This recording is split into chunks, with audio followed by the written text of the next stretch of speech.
Pessoal, quero mostrar para você um formato de procedimento operacional padrão que eu acho muito interessante, mas tem vários outros na qual você pode desenvolver e ir melhorando ao longo do tempo. Eu sempre digo que a frequência de a gente fazer melhoria, ela vem na frente da excelência. Então não queira fazer alguma coisa excelente da primeira vez, vai melhorando ao longo do tempo. Mas está aqui um exemplo que eu gosto muito em relação a procedimento operacional padrão. Ele tem mais ou menos essa carona aqui. Então tem uma parte inicial onde é falado sobre o nome do procedimento operacional padrão, a data em que ele foi confeccionado, as datas de revisão, o número do procedimento, para que seja um procedimento dentro do sistema da qualidade controlado, qual é a tarefa que deve ser feita, né? Preencher o campo com o nome da tarefa, o que é necessário, né? O que é necessário ser feito nesse procedimento operacional padrão, o local onde será executada a tarefa, quem que vai executar, né? O cargo da pessoa que vai executar essa tarefa, os itens de verificação, as condições necessárias que devem ser atendidas para que a tarefa possa ser executada. Por exemplo, num restaurante onde as pessoas, os cozinheiros vão precisar preparar uma carne, tem algumas condições pré-estabelecidas em relação a cheiro, cor, textura, que se essa condição inicial não for atendida, ele não dá sequência na preparação daquele produto. Então, sempre num procedimento é necessário que você estabeleça algumas condições, porque se o produto não chegar naquelas condições pré-estabelecidas, de condição visual, condição de textura, condição de cheiro, condição dimensional, o operador ele não dá sequência nas suas tarefas porque vão ser diretamente afetadas. Aí, a sequência de atividades, ou seja, aqui a gente descreve como e quando as atividades para entregar aquela tarefa, elas vão ser sequenciadas. É um relato simples e ordenado da sequência de atividades. É nesse campo aqui como e quando a atividade vai ser realizada.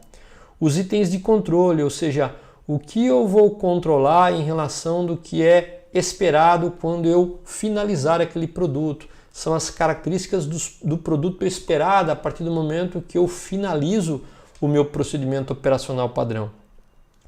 E aí verificação e ação, ou seja, se eu tiver alguma anomalia, qual é o plano de reação, o que eu devo fazer para reagir em relação àquela característica de controle de produto que eu encontrei fora. Então está aqui de uma forma bem resumida o que é um procedimento operacional padrão e quais são as suas fases para que ele seja muito claro a parte operacional. Então, o que é na verdade? O que a gente quer no final das contas com esse procedimento, pessoal, de uma forma resumida? A gente quer um resultado esperado sendo atingido, que a gente chama de Y, a partir do momento que eu tenho os meus fatores, ou seja, que eu tenho as minhas tarefas de forma sequenciada e aquela condição necessária para eu realizar aquela tarefa sob controle. A partir do momento que eu tenho esse X sob controle, que é o item de verificação e como e quando as atividades ou tarefas devem ser realizadas, eu com certeza vou atingir aquele resultado esperado que é o Y. Então existe essa relação de dependência, uma relação de causa, que são as atividades e as condições necessárias, e efeito, que é o que eu espero obter em relação às características finais daquele produto. Então, para que você tenha aí de uma forma ilustrativa e entender aí o benefício final de um procedimento operacional padrão. E como isso é conseguido, pessoal? Como eu torno essa beleza do procedimento operacional padrão robusto ao longo do tempo? É através de um ciclo chamado ciclo de manutenção de padrões, que a gente já falou aqui no canal sobre ele, que é o ciclo SDCA. Esse ciclo de manutenção de padrões, eu construo os meus padrões a partir do momento que eu obtive uma melhoria num processo PDCA que é interior ao ciclo SDCA, então eu já tenho a melhoria. Então, em formas de procedimento operacional padrão, que a gente está vendo agora, a gente vai garantir que o controle da saída, ou seja, o Y seja garantido. E uma vez que eu tenho esse padrão claro e as pessoas treinadas de cada posto, eu vou lá e faço uma verificação através de auditoria para ver se as pessoas estão executando ou se elas entenderam realmente o que é solicitado. E uma vez que as pessoas estão executando e controlando a sua saída, ou seja, controlando o que é esperado, ele vai tratando as anomalias caso elas apareçam. Então, o ciclo SDCA, lembra pessoal, é um ciclo que os supervisores, seus líderes devem implementar na rotina do seu dia a dia para garantir a manutenção dos padrões, garantir que esses procedimentos operacionais padrão, eles estejam realmente sendo executados no chão da fábrica e mais do que isso, garantindo a qualidade primária que nós comentamos no slide anterior dos produtos que estão sendo fabricados, tá bom? Então tá aqui um formato para que você entenda claramente aí o que é um POP. E, pessoal, só isso não é o mais importante, né? O que é importante é que a supervisão e a liderança de linha de frente, ela tenha essa visão, né?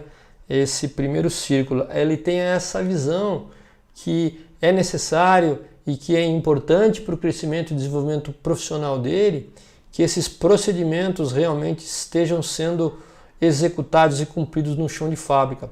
Uma vez que ele entende, através de uma visão, que esse cumprimento vai trazer uma tranquilidade para ele tocar a rotina da fábrica e se engajar em projetos promissores ajudando a sua gerência a atingir metas, ele vai, através da missão, né, criar alguns mecanismos, por exemplo, o ciclo SDCA de auditorias e de manutenção de padrões, para que isso seja valorizado.